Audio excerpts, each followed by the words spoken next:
अस्सलाम वालेकुम, क्या हाल चाल। होपफुली सबके यहाँ खैर वाफ़ियत है। और रात को आपको पता है एक मरतबा फिर मारका हुआ और बातिल क़ुव्वतों के सामने हमारी पाक अफ़वाज ने डट कर मुकाबला किया। अफ़गानिस्तान की तरफ से दोबारा मुख्तलिफ़ मकामात पर हमारी चौकियों को निशाना बनाने की कोशिश की गई, जिसे ना सिर्फ नाकाम बनाया गया बल्कि लिटरली मुँह तोड़ जवाब जिसे कहा जाता है ना, वो सही मानों में दिया। अच्छा, let us tell you how it started and what's happening as we speak. आपको बताएं कि अफगान तालिबान रजीम फितनाल खारिज की सहूलतकारी से बाज ना आई तो कल ऐन इफ्तार के वक्त पाकिस्तान पर जंग मुसल्लत कर दी और बड़े बुलंदोबांग दावे भी किए। हाँ, साथ साथ बहुत कुछ कहा भी गया। पाकिस्तान का अफगान तालिबान रजीम की बिला इश्तियाल कार्रवाई का मुंह तोड़ जवाब देते हुए ऑपरेशन गज़ब लिल हक का आगाज़ किया, जो अब तक जारी है।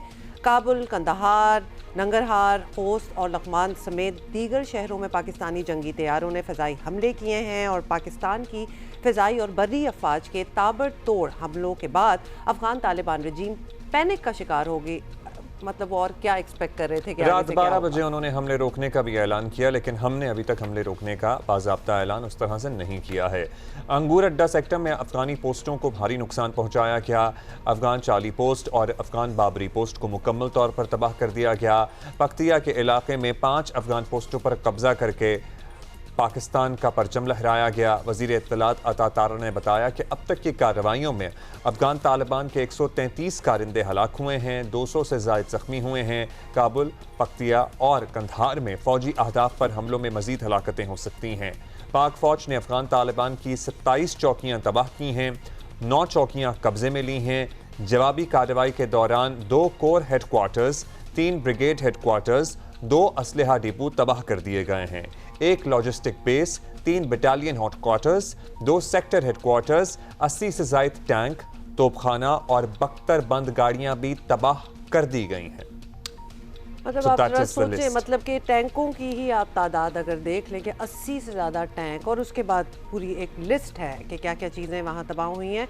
और इस वक्त ये ऑपरेशन जो है ये एज वी स्पीक भी जारी है। वतन का दिफा करते हुए पाक फ़ौज के 2 जवान शहीद और 3 ज़ख्मी भी हुए हैं। Let's talk about it. वैसे तो अगर पूरा पॉलिटिकल लैंडस्केप अगर पाकिस्तान में आप देखें तो एवरीबडी इज़ ऑन बोर्ड। मतलब कल से एक्सपर्ट अच्छा, अब से कुछ देर बाद लेफ्टिनेंट जनरल अहमद शरीफ चौधरी इस सारी कार्रवाई के मुताल्लिक ऑपरेशन गज़ब लिल हक से मुताल्लिक तफसीली ब्रीफिंग देंगे। जैसे ही उनकी गुफ्तगू शुरू होगी तो हम फ़ौरन आपको लिए चलेंगे, लेकिन मीनवाइल हमारे साथ मेहमान भी मौजूद हैं। सैयद मोहम्मद अली हमें ज्वाइन कर चुके हैं, माहिर सिक्योरिटी अमूर हैं, हमारे शो पे आते रहते हैं। और मोहम्मद अली साहब, thank you so much for your time. ऐसा नहीं है कि अफगानिस्तान ने जो किया उसका खदशा नहीं था, लेकिन ये हैरानी ज़रूर है कि वो ऐसी हरकत के रद्द अमल का अंदाज़ा नहीं रखते थे। मतलब इस बात से हम हमेशा ही हैरान हो जाते हैं कि क्या एक्सपेक्ट कर रहे थे कि आगे से क्या होगा। तो क्या उन्हें किसी और तरफ से कोई आसरा था या बस ये गलत फहमी थी कि साल से जी पाकिस्तान जो सब्र दिखा रहा है वो अब भी दिखाता रहेगा? What were they thinking? जी, मैं समझता हूँ ये यकीनी तौर पे बहुत बड़ी स्ट्रेटेजिक मिसकैलकुलेशन और कोताह नजरी थी अफगान तालिबान की। कि एक तो आप जानते हैं कि 50 साल पाकिस्तान ने अफगान भाइयों की जिस तरह से हॉस्पिटैलिटी का मुजाहरा किया, जिस तरह से खैर सगाली का मुजाहरा किया, उसकी तारीख में कोई मिसाल नहीं मिलती है। लेकिन यूँ लगा कि पिछले 3 साल से जब से वो हुकूमत में आए, उन्होंने हमारे पहलू में भारतीय ईमा के ऊपर और हौसला अफजाई के नतीजे में एक खंजर घोंप दिया। और बहुत बड़े पैमाने पे आपने देखा कि दहशतगर्दी के वाक़यात में अफगान सरजमीन से पाकिस्तान के खिलाफ इजाफा हुआ। पाकिस्तान ने उनको सिफारती सतह पे दो तरफा और बिला वास्ता और बिलवास्ता तरीकों से कायल करने की कोशिश की। ये तक कहा कि आप खुद इन तंजीमों के खिलाफ एक्शन लें। लेकिन जब पाकिस्तान ने मजबूर होकर बहुत एहतियात के साथ आलमी कानून और राइट ऑफ सेल्फ डिफेंस के एन मुताबिक इनके खिलाफ जवाबी कार्रवाई की, तो खुद इनका जो एजेंडा था और इनका नजरिया और सपोर्ट वाजे हो गई। और उन्होंने कल रात बड़े पैमाने पे पाकिस्तान के बॉर्डर के ऊपर हमले किए, जिसकी वजह से पाकिस्तान के लिए जवाबी कार्रवाई in right of self defence और पाकिस्तान की सॉवरेंटी और कौमी सलामती और हमारे शहरियों की जान और माल की हिफाजत के लिए ज़रूरी हो गया। और इसलिए अब हम समझते हैं कि ये एक फैसला कुन ऑपरेशन है, ताकि हुकूमत काबुल को ये यकीन दहानी कराई जाए कि जनाब अब पाकिस्तान जो है वो किसी किस्म की हमले की और जारहाना कार्रवाई बर्दाश्त नहीं करेगा और उनको इसकी एक बड़ी भारी कीमत अदा करनी पड़ेगी। मोहम्मद अली साहब, जो कार्रवाइयाँ रिपोर्ट हो रही हैं वो बहुत से दीगर इलाकों की तरह काबुल में भी हैं, कंधार में भी हैं। जो एक तासुर था कि अफगानिस्तान में तालिबान के 2 अलग अलग ग्रुप काम कर रहे हैं, पाकिस्तान में इसमें तफरीक नहीं रखी। आपको भी यही अंडरस्टैंडिंग मिल रही है इन कार्रवाइयों से हमारी? मैं समझता हूँ अफगानिस्तान के अंदर दो से ज्यादा ग्रुप काम कर रहे हैं। एक तो कंधार का जो उनकी नजरियाती क़यादत है और दूसरी जानिब जो उनकी सियासी और माशी क़यादत काबुल में है। उनके दरमियान भी काफ़ी पावर स्ट्रगल और खींचातानी चल रही है। लेकिन साथ ही साथ मैं समझता हूँ अफगानिस्तान में एक ज़ी-शऊर और जिम्मेदार एक बड़ा हल्का अवाम का ऐसा मौजूद है जो कि एक दहशतगर्द तंजीम के का एक हॉस्टेज बनकर अपने आप को नहीं रहना चाहता, और वो चाहता है कि अफगानिस्तान तरक्की खुशहाली की मंजिलें तय करे। और मैं समझता हूँ ये वो हल्का है जो कि मुख्तलिफ कम्युनिटीज़ और मकातब फ़िक्र के पढ़े लिखे लोगों पे मुश्तमिल है, जो समझते हैं कि पाकिस्तान का जो इक़दाम है दहशतगर्दी के ख़ात्मे के हवाले से वो ज़रूरी भी है, मुनासिब भी है और मुफीद भी है। अच्छा, अब व्हाट्स द वे फॉरवर्ड ये बताएं। अब सऊदी अरब है, ईरान है, रूस है, अक़वाम मुत्तहिदा, दीगर ममालिक हैं जो समझते हैं कि मसला जो है ये बातचीत से हल होना चाहिए। अब होना तो चाहिए इज़ वन थिंग, अब किस तरह हो रहा है दैट्स अनदर। क्या हमें ये उम्मीद रखनी चाहिए कि अब मुज़ाकरात हुए, ये सब बड़े ममालिक और इदारे दरमियान में आए तो अफ़गान तालिबान को हमारी शराइत मानना पड़ेंगी? क्योंकि ऐसी एक्सरसाइजेस पहले भी बहुत हो चुकी हैं, बिल्कुल फ्यूटाइल। देखिए, ये 3 बातें हैं। पहली बात तो ये है कि पाकिस्तान ने हमेशा से हाईएस्ट लेवल पर डिप्लोमेटिक, पॉलिटिकल, इंटेलिजेंस के लेवल पर इंगेज किया है डिप्लोमेटिकली, लेकिन अफगानिस्तान की तरफ से ये कमिटमेंट नहीं दी गई कि उनकी सरजमीन हमारे खिलाफ इस्तेमाल नहीं की जाएगी, बल्कि उनकी हमलों में बहुत ज़्यादा इजाफा हुआ है। तो पाकिस्तान हर सिफारती कोशिश को वेलकम करता है, लेकिन मैं ये समझता हूँ कि इस वक्त चैलेंज ये है कि दुनिया का कोई भी मुल्क जो है वो अफगान तालिबान की जिम्मेदारी लेने के लिए तैयार नहीं है। उनकी बिहाफ पे कमिटमेंट नहीं दे सकता कि जनाब अगर वो कमिटमेंट कर भी लेंगे, जो कि वो कर नहीं रहे हैं या करना नहीं चाहते हैं, उस पर वो अमल दरामद करेंगे।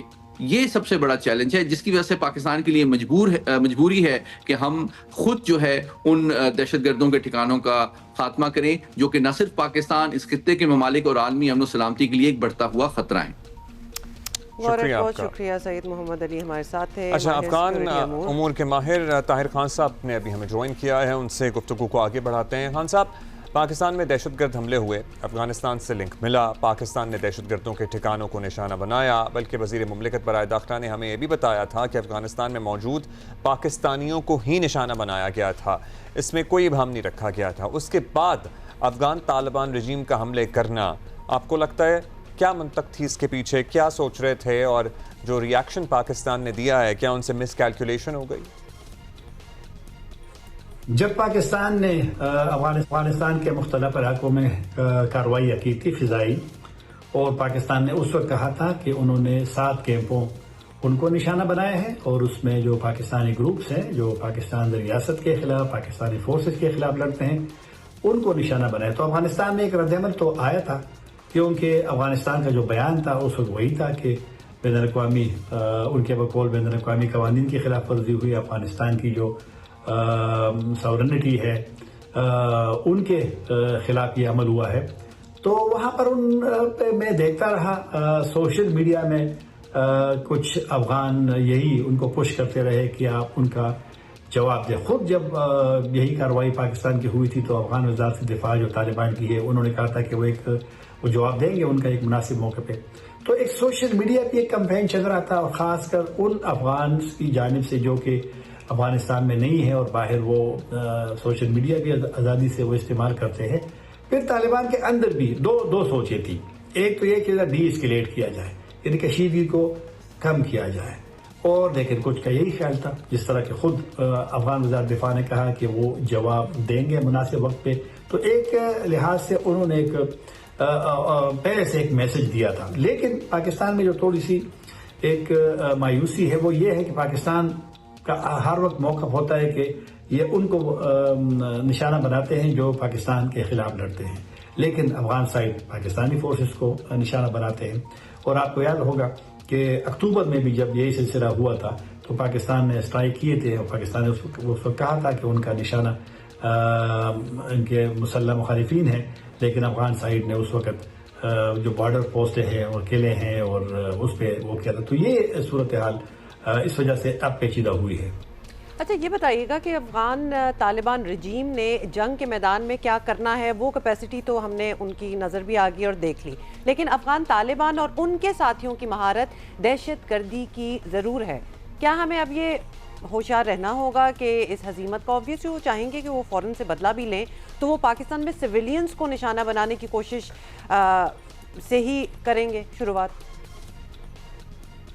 देखिए, मुज़ाकरात तो पाकिस्तान ने उनसे करने हैं कि जिनका काबुल पर कंट्रोल हो, जिसका अफगानिस्तान पे कंट्रोल हो, बावजूद इसके कि अगर आप का उससे इख्तिलाफ हो, आपकी उसकी जिस तरह पाकिस्तानी बयानात में उनको दुश्मन समझते हैं, अफगान तालिबान के बयानात में पाकिस्तान को दुश्मन समझा जाता है।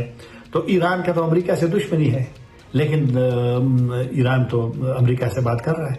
तो बात तो आपने तालिबान ही से करनी है, और इस मसले के हल में उसमें कोई शक नहीं है कि इसमें तो अफगान तालिबान का एक रोल है। और इस आपको याद होगा 2000 इमरान खान की हुकूमत में, तहरीक इंसाफ की हुकूमत में जब मुज़ाकरात हुए थे पाकिस्तानी ग्रुप्स और पाकिस्तानी रियासत के दरमियान, तो वो तो उसकी मेज़बानी तो मौजूदा हुकूमत ने की थी। गो कि पाकिस्तान तो अब TTP या हाफिज गुलबादर या दीगर लश्कर इस्लाम वगैरह से तो मुज़ाकरात नहीं करते। तो आपने अफगान तालिबान से, चूंकि अब TTP ने, इन ग्रुप्स ने, जो कि इन हालात पे बड़े वो खुश भी होंगे कि ये जो सूरत हाल पैदा हुई, क्योंकि शायद वो यही चाहते थे भी। और इन मामला में जाहिर बात है कि बुनियादी मसला तो पाकिस्तानी ग्रुप्स है। इसी वजह से पाकिस्तान और अफगानिस्तान की मौजूदा हुकूमत जो है वो एक दुश्मनी के लेवल पर चले गए और एक दूसरे के खिलाफ ताकत का इस्तेमाल हो रहा है। It is complicated. बहुत शुक्रिया आपका ताहिर खान साहब, सीनियर सहाफ़ी, माहिर अफ़गान उमूर। और सर्टनली बिल्कुल आपने अच्छा, ठीक ये कहा भी फिर एक सवाल कि बनता उनकी है ना, एक्सपर्टीज़ दहशतगर्दी की है, निहत्ते लोगों को निशाना बनाने की है, खुद कुछ तो बमबारों और की क्या है। एक्सपेक्ट किया जा सकता है जब एक्सपर्टीज ही हो। लेकिन ये भी बड़ा एक सवाल है, who controls Kabul.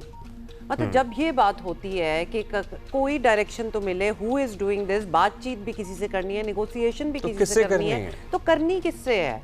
Who controls this whole thing? वरना कितनी बार नेगोशिएशंस हुई हैं, मतलब दोहा एग्रीमेंट्स तक बात गई, कहाँ गए? वहाँ बैठा हुआ वफ्द मान जाता था, फिर लेकिन वो काबुल फ़ोन करते थे तो वहाँ से इनकार होता वो था। वापस जैसे ही आते थे हर चीज़ ख़त्म। तो फिर जिससे बातचीत हो रही है वो कौन थे? फ़खर दुरानी हमारे साथ मौजूद हैं, सीनियर सहाफ़ी हैं, उनसे भी ज़रा इन्फॉर्मेशन लेते हैं, बात करते हैं। बहुत शुक्रिया फ़खर साहब। फ़खर साहब, पाकिस्तान अफगानिस्तान के दरमियान जो कुछ चल रहा है, इसमें फौरी तौर पर सोशल मीडिया पर प्रोपेगेंडे का जोर भी नज़र आ रहा है। ऐसा जोर के बरतानवी चैनल ने भी पता नहीं यहाँ तक देख लिया कि क्या कुछ हो रहा है, फेक न्यूज़ भी चला दी, फेक न्यूज़ भी चलाई, फिर अफगानिस्तान की एयरफोर्स से भी पाकिस्तान पे हमले करा दिए, अफगानिस्तान के तैयारों से। सो एक आम सारिफ, एक आम देखने वाला फेक और सच में कैसे तमीज़ करे इन हालात में? बतौर एक जर्नलिस्ट मैं समझता हूँ कि इसके दो तीन जो एक सहाफ़ी को बुनियादी जो एक असूल हैं वो फॉलो करते हुए वेरीफाई कर सकता है।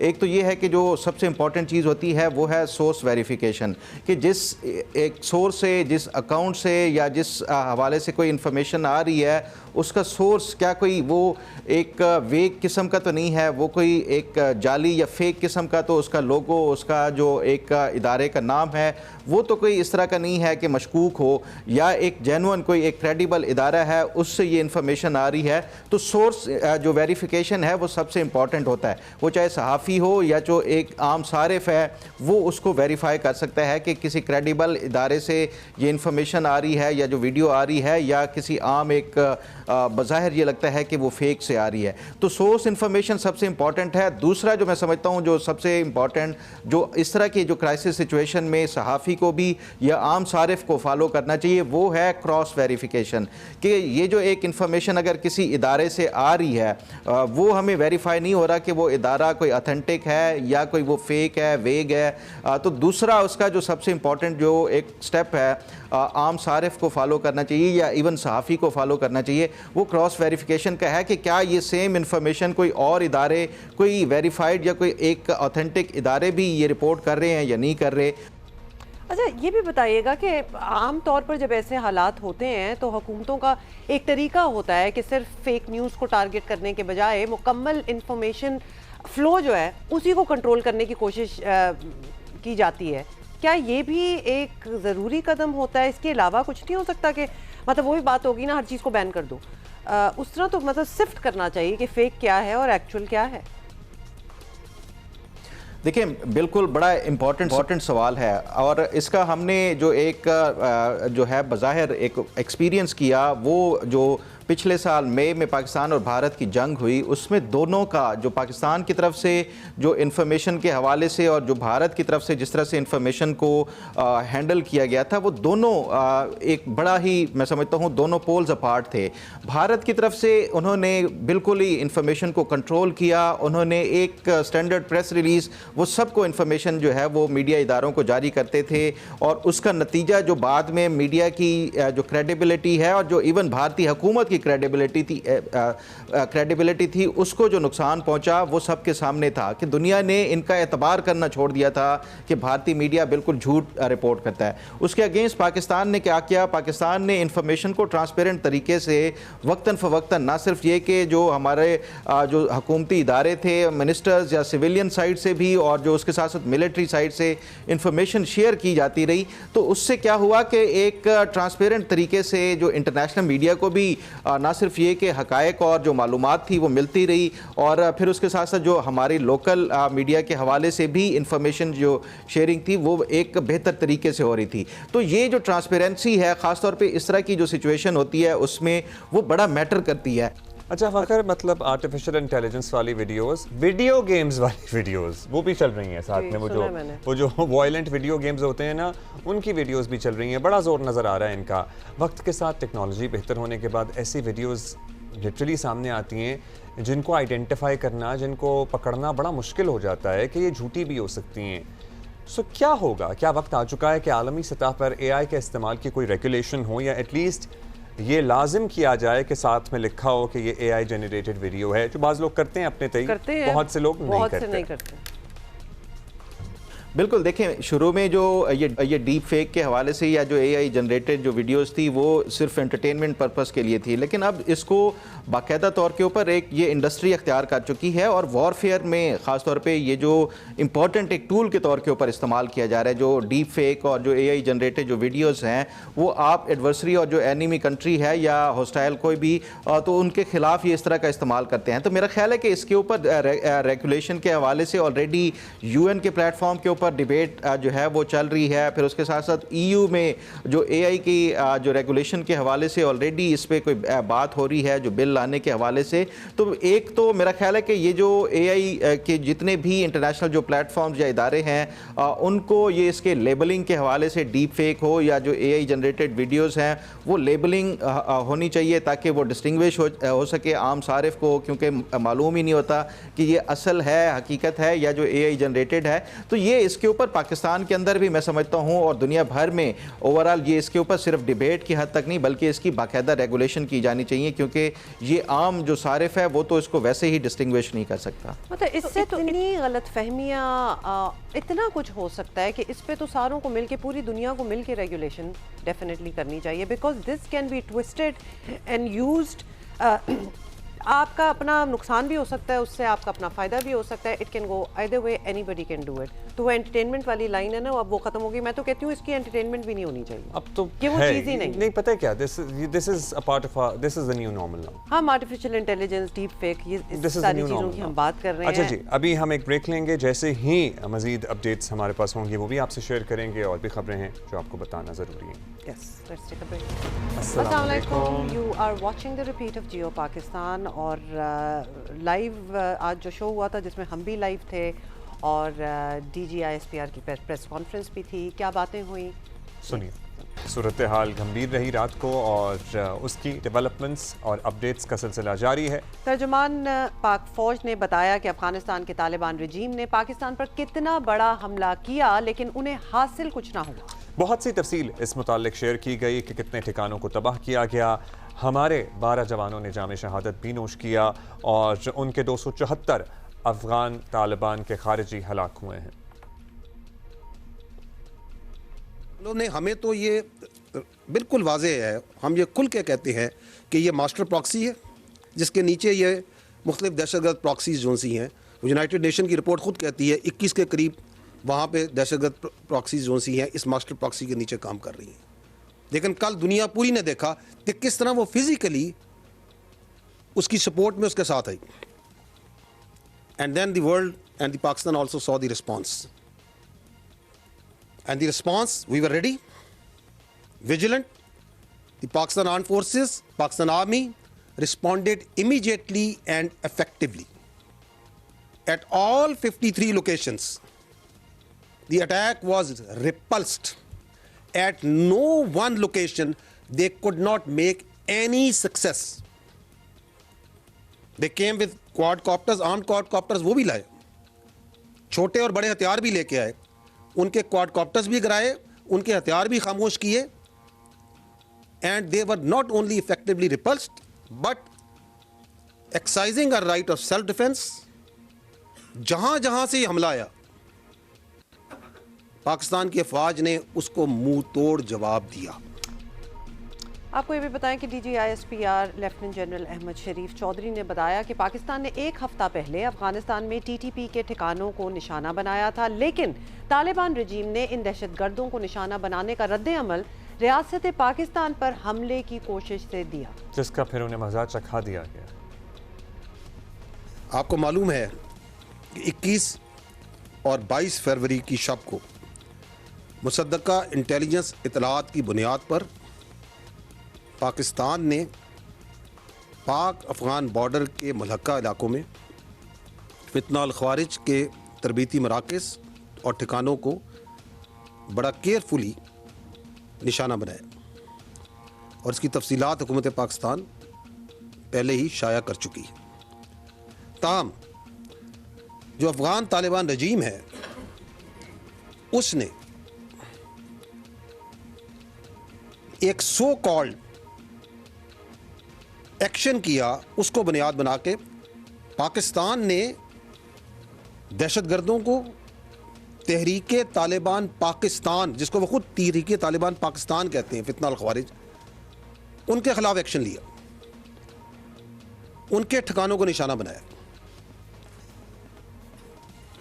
But the Afghan Taliban regime, which is the master proxy of all these terrorist proxies which are operating from Afghanistan, that master proxy, you saw it came into action last night, and in coordination along with the terrorists of Fitna al-Khawarij, 15 sectors में पाक Afghan border पे 15 sectors पे खैबर पख्तूनख्वा में 53 मकामात पर they opened fire and physical raids at 53 locations, and this aggression was done by this master proxy in coordination, in collusion and in support of a terrorist organization which is a internationally declared terrorist organization, Fitna al-Khawarij aka TTP, and that's what happened last night. शहरी साहब आपसे यही पूछ रहे थे because ये this had been a long time in the making, long time. जी बिल्कुल। अनफॉर्चुनेटली भाई, अफसोस से मैं कहूँगी ये जी, आपसे मैं बिल्कुल मुत्तफिक हूँ, क्योंकि ये काफ़ी सालों से, इनफैक्ट जब से अमरीकी और नेटो फोर्सेस का वहाँ से इनखिला हुआ है अफगानिस्तान से, दोहा एग्रीमेंट की तो कोई पासदारी नहीं हुई है, मुस्तकिल फरामोशी की गई है। पाकिस्तान की मावनत, पाकिस्तान के मतलब 30-40 साल के सपोर्ट जो है, और सब रेफ्यूजीज की होस्टिंग, अनगिनत बातें थी। हमेशा भाई मुल्क समझकर, ब्रादर मुल्क समझकर सपोर्ट किया, तो खासा डिसअपॉइंटमेंट भी होना शुरू हुआ, और ये बार बार उम्मीद होती थी कि ये कोई एबरेशन है, ये कोई एक दफा हुआ है, ये किसी गिरोह ने किया है, अगली दफा ये कंट्रोल करेंगे, अगली दफा निदामत होगी, अगली दफा काबू करेंगे और अपनी सरजमीन को पाकिस्तान के खिलाफ इस्तेमाल नहीं होने देंगे। लेकिन आपने देखा ऐसा नहीं हुआ, और ये क्योंकि पाकिस्तान जैसा मुल्क हमेशा कोई भी रजीम हो अमन चाहता है, और तरजीह पहली होती है कि मुज़ाकरात की मेज पर हो जो भी मसले मसाइल हो। और अफगानिस्तान के हवाले से तो आज सेनेट पे भी गुफ्तगू हुई है, मैंने हाउस रेजोल्यूशन मेजॉरिटी का प्रेजेंट भी किया है। मैंने कहा सिक्योरिटी, किसी ने कहा कि सिक्योरिटी रीजनल फ्रेमवर्क हो, मैंने कहा जी कितने अनगिनत रीजनल फ्रेमवर्क बने हैं। आखिरी जो था वो कतर ने ऑर्गेनाइज किया था, के भी मुंजमद वादे इन्होंने मुस्तकिल फरामोश किए। अब सूरत हाल ऐसी बनती जा रही थी कि वो रोज बरोज एम्बोल्डन भी हो रहे थे जी, अपनी एक्टिविटीज बढ़ाते चले जा रहे थे। पाकिस्तान के अंदर उन्होंने दरअंदाजी करनी शुरू कर दी थी खैबर पख्तूनख्वा में खास तौर के, और आप अगर वहाँ के लोगों से बात करें तो कुछ कुछ इलाके रात को वो कंट्रोल करने की कोशिश कर रहे थे। हमारी और फिर खुद कुछ हमले भी बढ़ रहे थे, इस्लामाबाद तक आ गए थे, फिर पंजाब के बॉर्डर तक पहुंच गए थे। अच्छा शहरी साहबा, हमारे उलमा के वफ्द भी चले गए, हमारे वजीर खारजा तक चले गए। पिछले साल की बात करें, तुर्की में जो हालिया झड़पें हुई थी इससे पहले, उसमें मुज़ाकरात भी हुए। मुज़ाकरात के एक नहीं कई अदवार हुए। दोस्त ममालिक भी हमसे भी रब्ता करते हैं। आज भी हम खबरें देख रहे हैं कि मुख्तलिफ ममालिक के वज़ीर खारजा ने पाकिस्तान के वज़ीर खारजा से रब्ता किया है। Now what? इनको मतलब कोई लगाम इन्हें डाल नहीं पाता, किसी की ये सुनते नहीं हैं, किसी की नहीं सुनते। और देखिए पहली बात तो ये है कि हमें जो सब कह रहे हैं कि मुज़ाकरात की मेज पर जाएं, मुझे ज़रा सा मैं मौदबाना जवाब ये दूं, हर इस किस्म की पेशरफ को सही है ज़रूर, मगर पाकिस्तान का तो आखिरी ऑप्शन होता है जी अस्करी, आखिरी। बल्कि बहुत लोग पूछ रहे थे कि ये हो क्या रहा है कि हम हाथ पे हाथ बांधकर क्यों बैठे हैं और यके बाद दीगे इस तरह हमले हो रहे हैं, दरअंदाजी हो रही है, दहशतगर्दी हो रही है। तो ये सारा मतलब आपके सामने है सूरत हाल। और एक माहौल बन गया था कि अफगानिस्तान से जो जो अटैक हो रहा था, जो जो प्रॉक्सी वॉर हो रही थी वहाँ से, मतलब एक अंडर द रेडार हो रही थी, लेकिन हो बेशक रही थी। ये लग रहा था कि इनको खुली छूट है। इसे इम्प्यूनिटी कहते हैं। जब तक इम्प्यूनिटी आप खत्म नहीं करेंगे, रियासतें इसी तरह उनको यही करना पड़ता है। इस पे मतलब जज्बात पे नहीं फैसले होते। जब आपके मुल्क में कैजुअलिटीज होने लगती हैं, आपकी गवर्नेंस पर असरात होने लगते हैं, यानी कि कोई रोड कंट्रोल कर रहे हैं या किसी का डिक्टेशन, किसी इलाके में डिक्टेशन देने की कोशिश कर रहे हैं, तो फिर तो ये जवाब होता है। और अफसोस से मैं कहूँगी बनता है इतने सालों के बाद। जी दिस इज अनफॉर्चुनेट। बिल्कुल हमारा लास्ट ऑप्शन होता है, लेकिन ये मतलब आप सूरत हाल फ्रैंकली सबके सामने है। उन्होंने किसी की नहीं मानी।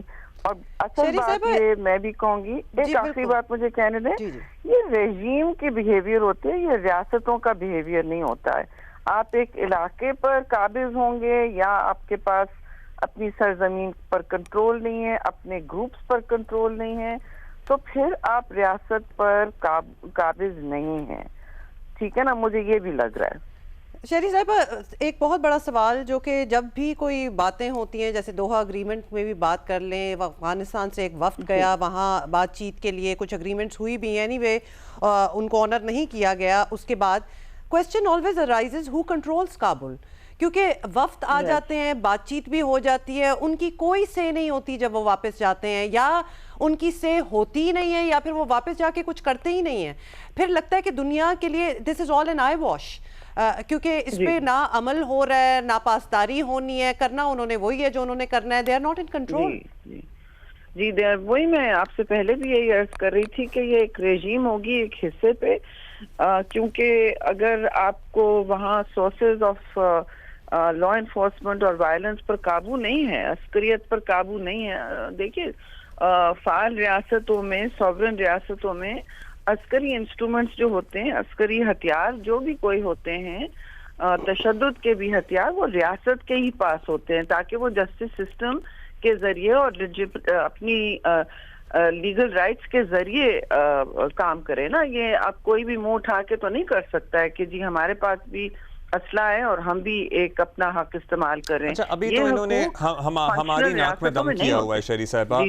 अभी तो इन्होंने हमारी नाक में दम किया हुआ है और उसका हम इन्हें मजा भी चखा रहे हैं। लेकिन how long would it take कि भाई सेंट्रल एशियन जो कंट्रीज हैं, फिर ईरान है, फिर चाइना है, और हम हैं, या तुर्की भी मिल जाए, सबको देखना चाहिए। सिर्फ पाकिस्तान की प्रॉब्लम तो देर तक ये रहने नहीं वाली है, फिर ये सब जगह जी। और इस वक्त बिल्कुल आपने सही फरमाया, ये सब लोग मुंह मोड़ के बैठे हुए हैं। सब इस वक्त देखिए अपने अपने मसले मसाइल में फंसे हुए हैं। वेस्ट एशिया में जो मिडिल ईस्ट कहलाता है, उसमें भी आपने देखा है रोज बरोज शीदगी बढ़ती जा रही है। वो तो गल्फ में तो सिचुएशन सबके सामने है, ईरान के हवाले से और अमेरिका के हवाले से, तो सबका अपना जो फोकस है, तवज्जो है, उसकी तरफ भी है, अपने बॉर्डर्स संभाले। ये इस वक्त ये हो रहा है जब मल्टीलैटरल निज़ाम, कसीरुल जहती निज़ाम कोलैप्स होता है या गैर फाल बनने लगता है, तो ऐसा होता है। लेकिन पाकिस्तान जैसी रियासत ने तो अभी भी आर्टिकल 51 का सहारा लेते हुए,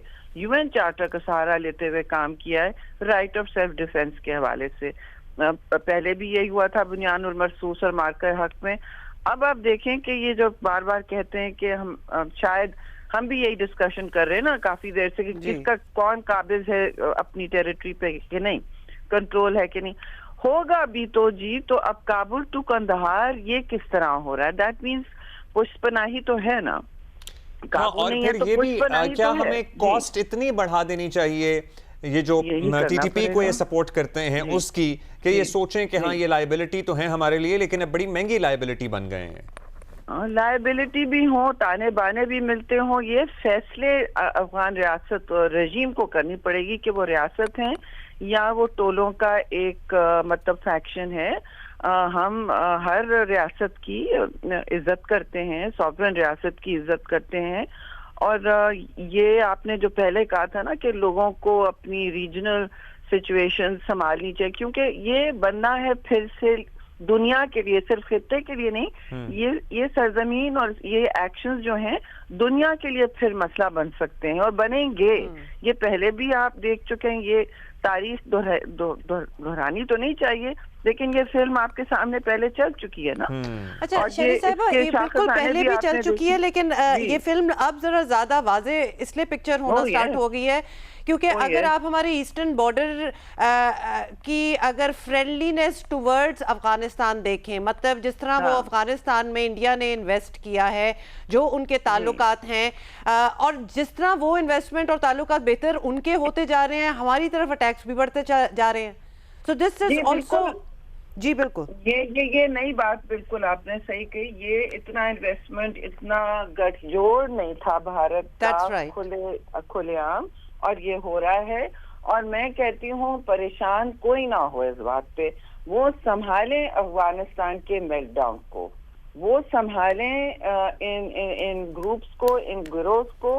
वो बेशक जो करना चाहे करें, पाकिस्तान अपनी सरजमीन का दिफा करेगी। हमें कोई, आपने सुन लिया ना क्या कहा DGISPR ने, हमें कोई तकलीफ नहीं है वेस्टर्न ईस्टर्न बॉर्डर पे विजिलेंट रहने की, चौकन्ना रहने की। हम तो दोनों तरफ पीस चाहते हैं, हम तो दोनों तरफ अमन के ख्वाह हैं। और हम थोड़े साल तो हमें ऐसा लगता है कि भारत ने तो नहीं छोड़ना है। उन्होंने इस सॉइल को, अफगानिस्तान को इस्तेमाल किया हुआ है एज अ प्रॉक्सी, जो क्योंकि देखिए उन्होंने देख लिया एक फ्रंट इनकाउंटर करके, आमना सामना करके पाकिस्तान की रियासत से उन्होंने बहुत कड़ा सबक सीखा है। और उनका ये व्यू है, और हर जगह ये बात होती है कि हमें तो प्रॉक्सी वॉर करनी चाहिए थी। हम ये ब्लीडिंग बाय 1000 कट्स वाली बात होती है। पाकिस्तान का हमने सामना क्यों किया और अपने जेट्स क्यों गिरवाए, अपनी हजीमत का हमने सामान क्यों पाकिस्तान के हाथ दे दिया? जो हुआ है ऐसा ही हुआ है। तो उसके बाद दे नाउ फील के हम अपनी प्रॉक्सी जो जंग है उसको रैंप अप करें, और चाहे वो बलूचिस्तान में हो तरीकेकार या खैबर पख्तूनख्वा में दरअंदाजी करें, इस तरह के गिरोह भेजें और अटैक्स करें। असला तो उनके पास पड़ा है, लेकिन कब तक पड़ा रहेगा जी? आप मुझे बताएं। वो क्वाडकॉप्टर्स और ये असला जो पहले तो नहीं था ना इनके पास, ये पुराना ये अमरीकी असला पड़ा है। ये भी एक देखिए, और अच्छी तरह याद रखें हम सब इस बात को कि भारत जब वहाँ उनकी मावनत करने जाएगा, उनसे लंबे रिश्ते जोड़ेगा, वो भी सीख लेंगे, वो भी देखें, वो संभालें, और उनको भी पता जाएगा कि इस पेट्रनेज की अफगानिस्तान को पता चलेगा कि लिमिट्स क्या है, इसकी हुदूद सही क्या कह है। रही हैं आप, बिल्कुल। जो पाकिस्तान ने किया कोई नहीं कर सकता, करेगा। और जितनी दोस्ती बढ़ानी है बढ़ा लें, लेकिन उनको भी लग पता जाएगा इन द एंड। बहुत शुक्रिया आपका शरीफ साहबा, thank you for your time. अभी एक ब्रेक लेते हैं, वापस आ रहे हैं। तर्जुमान पाक फौज का कहना था कि अफगान तालिबान के सामने अब एक ही रास्ता है, टीटीपी समेत सभी दहशतगर्द ग्रुपों की सरपरस्ती छोड़ें या भुगतें नताइज। The oppressive Afghan Taliban regime has to make a clear choice. The choice is to choose between TTP, BLA, Daesh, Al-Qaeda, the terrorists and the terrorist organization, and between Pakistan. They have to make this choice. ये बात हुकूमत पाकिस्तान वाज़े कर चुकी है। It is not something knew that I am saying. ये बात इस फोरम से पहले वाज़े की जा चुकी है। पाकिस्तान की हुकूमत इसको कई बार वादे कर चुकी है कि they have to make this choice कि या वो दहशतगर्दी को और दहशतगर्दों को चूज़ करें या वो पाकिस्तान को चूज़ करें। We are clear, our choice, let it be known that our choice is absolutely clear. It will always be Pakistan over everything. So हमारी चॉइस क्लियर है और इस चॉइस के लिए ना सिर्फ फौज पाकिस्तान बल्कि पाकिस्तान के अवाम किसी भी किस्म की कुर्बानी देने से कभी नहीं झिझके और ना कभी झिझकेंगे। वफाकी वज़ीर मनसूबाबंदी एहसन इकबाल साहब ने हमें ज्वाइन किया है, उनसे बात करते हैं। ज़ाहिर है जंग तो हो रही है, जंग तो है ही, लेकिन आगे कैसे बढ़ना है, जंगों के बाद मुज़ाकरात ही होते हैं। वैसे तो हमारे साथ और बड़े गेस्ट थे और हर किसी का हम ओपिनियन ले रहे हैं कि अब इसको जवाबी फायर भी हो गया, नेचुरली इतना प्रोवोक होने के बाद इस किस्म का रिस्पॉन्स तो पाकिस्तान का डेफिनेटली बनता था, लेकिन बहुत सी डिप्लोमेटिक वर्चर्स जो हैं, एफर्ट्स, वो भी इन द पास्ट हुई हैं which has come to nothing. आप इसको अब ख़त्म होते हुए किस तरह देख रहे हैं? अभी भी हमें डिप्लोमेटिक तरीके से एक दफ़ा फिर एक दूसरे को अप्रोच करना चाहिए, ख़ास तौर पे और बड़े ममालिक जो हैं वो बड़े इन्वेस्टेड हैं इसमें, सऊदी अरब है, ईरान है, रशिया है, चाइना है, उनको भी बीच में आना चाहिए। How do you see it moving forward now? देखिए, इसकी पूरी एक हिस्ट्री है। जैसे आपके पहले जो मेहमान थे वो भी बता रहे थे कि पाकिस्तान ने गुज़श्ता 3 सालों से मुसलसल कोशिश की है और अफगानिस्तान की हुकूमत को ये बारावर कराने की कोशिश की है कि हमारा आपके साथ जो ताल्लुक है वो एक सिर्फ 2 मुल्कों का ताल्लुक नहीं है, बल्कि पाकिस्तान ने 40 साल 40 लाख से ज्यादा अफगान मुहाजिरीन को पनाह दी है। आज दुनिया में कहीं 40 मुहाजिरीन चले जाएं तो वहाँ कोराम मिल जाता है, और हमारे जैसे मुल्क में जो अभी मुआशी तौर पे इतना कोई तरक्की याफ्ता भी नहीं है, 40 लाख मुहाजिरीन को हमने पनाह दी। और उसके बाद फिर उनकी जो जंगें थी उनकी वजह से जिस तरह हमारे मुल्क के अंदर हमने उसकी कीमत अदा की, ड्रग रनिंग हुई, गन रनिंग हुई, हमारा सारा सोशल फाइबर उससे मुतासर हुआ। तो Pakistan paid a very heavy price for their Wars and for their liberation, और इसके नतीजे में एक अखलाकी बंधन भी है कि उनको पाकिस्तान के मफाद के साथ एक दिलचस्पी होनी चाहिए, उसका ख्याल रखना चाहिए। लेकिन बदस्तूर हमारे नायब वजीर आजम गए, वजीर दिफा गए, मुख्तलिफ वफूद गए, दोस्त ममालिक ने उन्हें कहा, उन्होंने अपनी सरजमीन से, चाहे वो TTP थी चाहे वो BLA था, उनको लाइसेंस दिए रखा कि वो पाकिस्तान में दहशतगर्दी करें। देखिए, वो मैं अभी तक वो इमेज मेरे जहन से नहीं, जो अभी हाल ही में कर्नल साहब शहीद हुए हैं और उनकी मैयत के साथ उनका जो एक छोटा सा बेटा खड़ा है, ये कुर्बानियां बिला वजह तो नहीं है।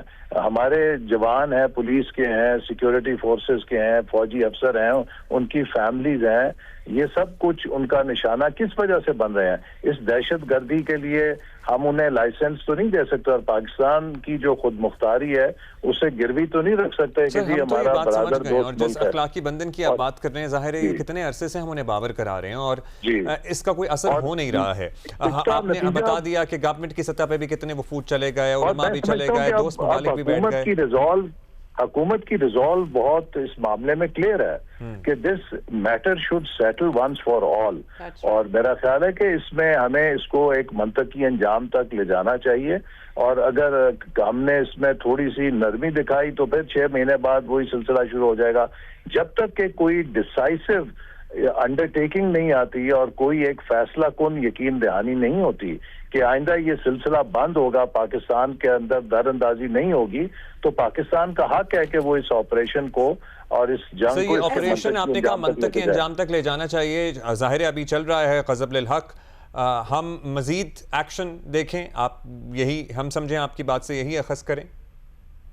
मैं समझता हूँ कि इसको उनकी जो सलाहियत है जहाँ से दहशत गर्दी जन्म लेती है, चूंकि हमने उनकी हुकूमत को बहुत मौका दिया, बार बार मौका दिया, मुसलसल मौका दिया, अब अगर वो कोई कार्रवाई करने से कासिर हैं तो ये पाकिस्तान का एक सेल्फ डिफेंस का हक है कि वो बेसिस के जहाँ से ये जन्म लेती है दहशत गर्दी, कम से कम उनका सफाया हो, उनको ख़त्म किया जाए और एक कोई ऐसी काबिले ज़मानत यकीन दहानी अफगानिस्तान से हासिल की जाए कि ये मुस्तकबिल के अंदर नहीं होगी। और दुनिया में आप देखिए इस वक्त क्या रूस है, क्या अमेरिका है, क्या चीन है, सब उनके इस दहशत गर्दी के नेटवर्क के साथ परेशान है। अभी ताजिकिस्तान के अंदर अफगानिस्तान से चीनियों को निशाना बनाया गया, इसी तरह जो रूस है, जो अमेरिका है, वो बरमला इसका इजहार कर चुका है कि अफगानिस्तान की सरजमीन जो है वो दहशत गर्दी के नेटवर्क्स का एक हब बन चुकी है। ऐसे इकबाल साहब, ये जब आप कहते हैं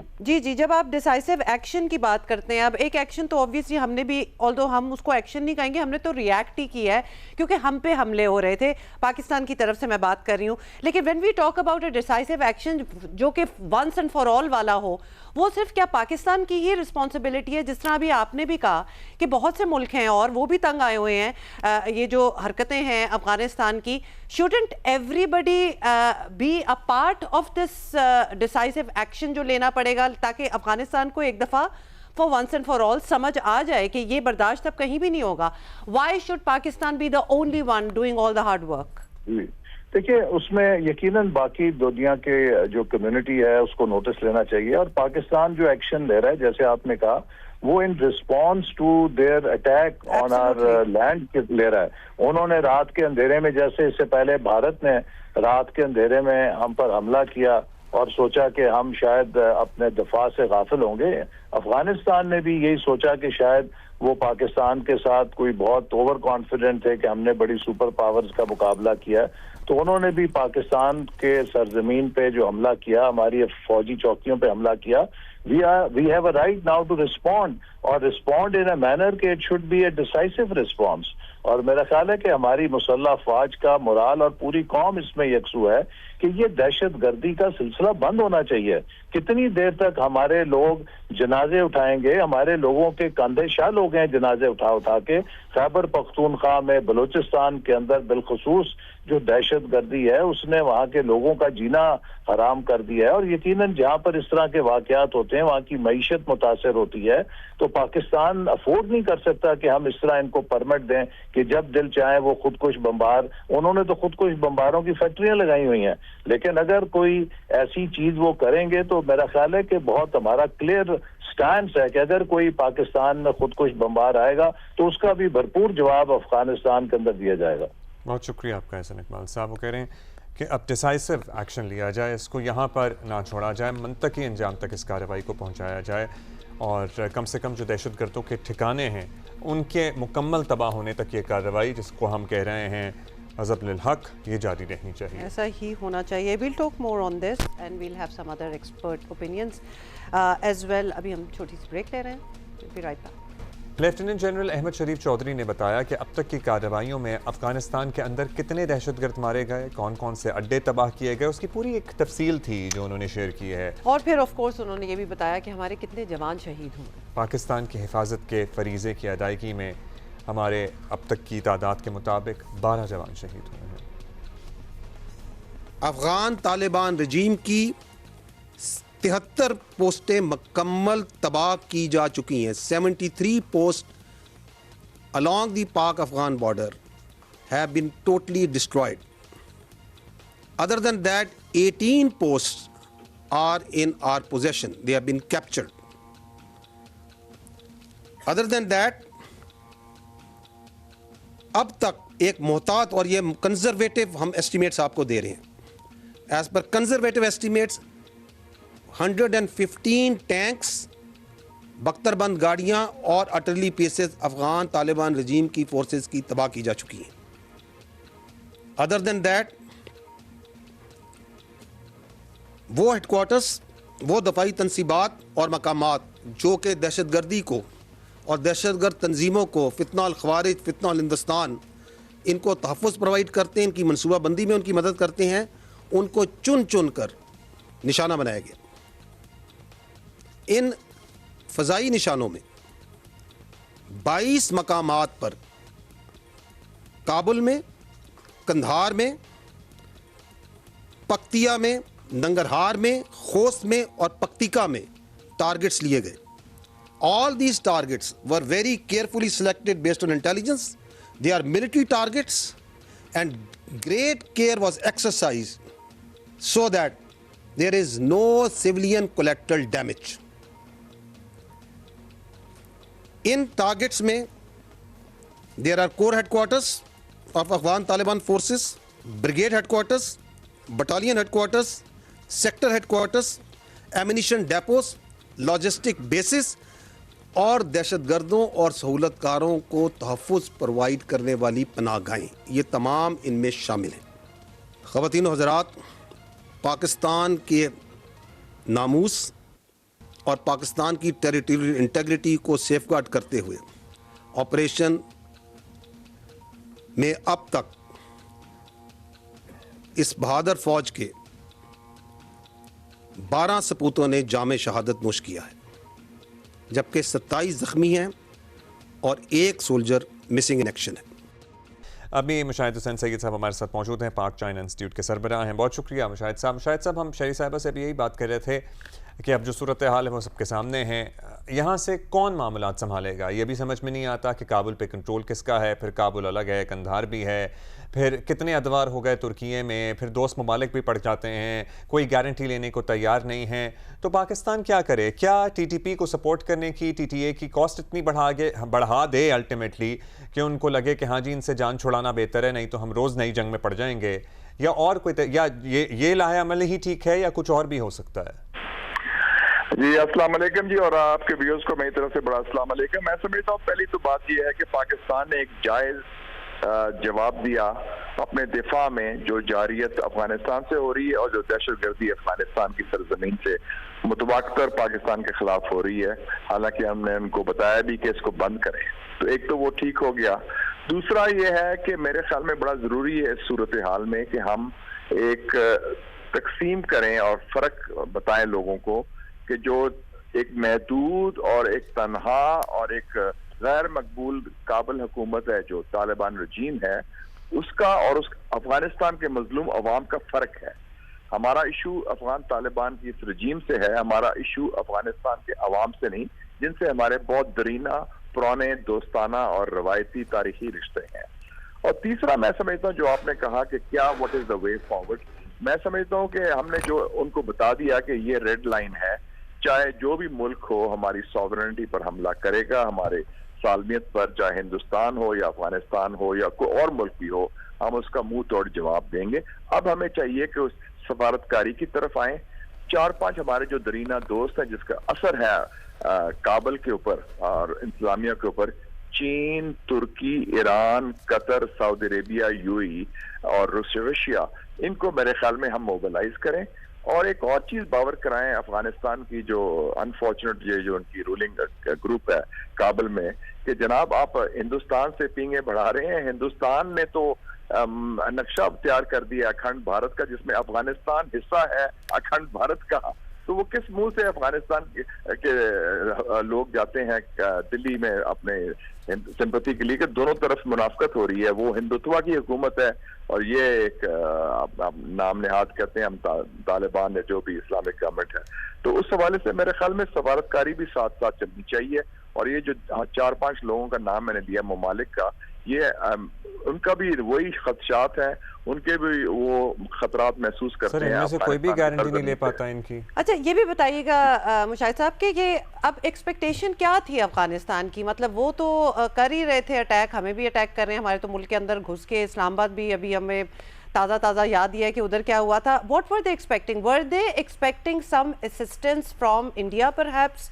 क्योंकि Particularly उनको last क्या night. बिल्कुल लास्ट नाइट पे ही अगर हम आ जाएं तो ये तो उनको पता होना चाहिए था कि हम पे वापस जवाबी फायर भी होगा और हम पे अटैक भी हो सकता है। तो क्या एक्सपेक्ट कर रहे थे कि उन्होंने अपना दिफा किस तरह करना था, या फिर उनको भी कोई वादे हुए होंगे किसी असिस्टेंस के, या उम्मीद थी जो कि नहीं हुआ? देखिए जी, ऐसे फैसले होते हैं ऑन द बेसिस ऑफ गलत मफरूजे की बुनियाद पर और ओवर कॉन्फिडेंस की बुनियाद पर। उनको फीलिंग है ठीक है जी, अमेरिका ने भी हमसे डील कर ली, अमेरिकी हथियार भी हमारे पास हैं, हिंदुस्तान से भी हम गठजोड़ कर रहे हैं, तो पाकिस्तान को हम जरा तंग भी करें तो इसका कोई मौसर जवाब नहीं मिलेगा। I think they were not expecting कि हमारी तरफ से इतना खुल के टिका के वाजे जवाब दिया जाएगा अपने दिफा के खातर, और वो मेरे ख्याल में उनका मिस कैलकुलेशन थी और उनको अब समझ आ गई कि ये काम नहीं चल सकता, क्योंकि हमने वार्निंग भी दी, हमने उनको मशवरा भी दिया, हमने गुफ्तगू भी की, हमने सवालतकारी भी की काबिल के साथ कि ये काम रुकना चाहिए, और लेकिन अफसोस की बात है वो नहीं सुना, तो फिर ये काम करना पड़ा। लेकिन अब नेक्स्ट फेज के लिए, लॉन्गर टर्म के लिए मैं समझता हूँ सफारतकारी को भी ब्रोए कार लाया जाए ताकि मसला वंस एंड फॉर ऑल हम हल कर सकें। अच्छा, कैसे मुशाहिद साहब, सफारतकारी को कैसे अब किस डिफरेंट तरीके से बीच में लाया जाए, क्योंकि अगर हिस्ट्री में पहले नहीं हो रहा था। उलमा का वफ्त हो आया, मतलब मुतअद्दिद हो गए, छोड़े वो चले छोड़ दें। हमारे वजीर खारजा हो गए, तुर्की में बैठ गए सब सर जोड़ के। नहीं, मेरा ख्याल में उलमा का मसला नहीं, क्योंकि वो इशू इस्लाम का नहीं है उनके लिए, वो पावर का इशू है। सर, तुर्की में इतने जो वफ्त हुए थे उनका भी कोई नतीजा नहीं निकला था, मुज़ाकरात के दौर में। देखिए ना, इस वक्त अफगानिस्तान की जो तालिबान हुकूमत है उसका इन्हिसार चाइना पर, रशिया पर, तुर्की पर, कतर पर, सऊदी अरेबिया पर, यूएई पर इक़्तिसादी तौर पर है, और उसके अलावा अब इंडिया पर भी हो गया। इंडिया को अलग कर दें, बाकी जितने ममालिक का मैंने नाम लिया इस लिस्ट में वो पाकिस्तान के दरीना दोस्त हैं, पाकिस्तान के साथ उनके अच्छे ताल्लुकात हैं, तो उनको इफेक्टिवली मोबिलाइज करें और मेरे ख्याल में उसके मुस्बत नताइज आएंगे अगर हम ऑर्गेनाइज तरीके से इसको करें। ऑर्गेनाइज तरीके से इसको करें। बहुत शुक्रिया आपका मुशाहिद साहब, thank you. That is it for right now, and of course Geo News will keep you posted. Live मिलेंगे शाम 4 बजे। See you.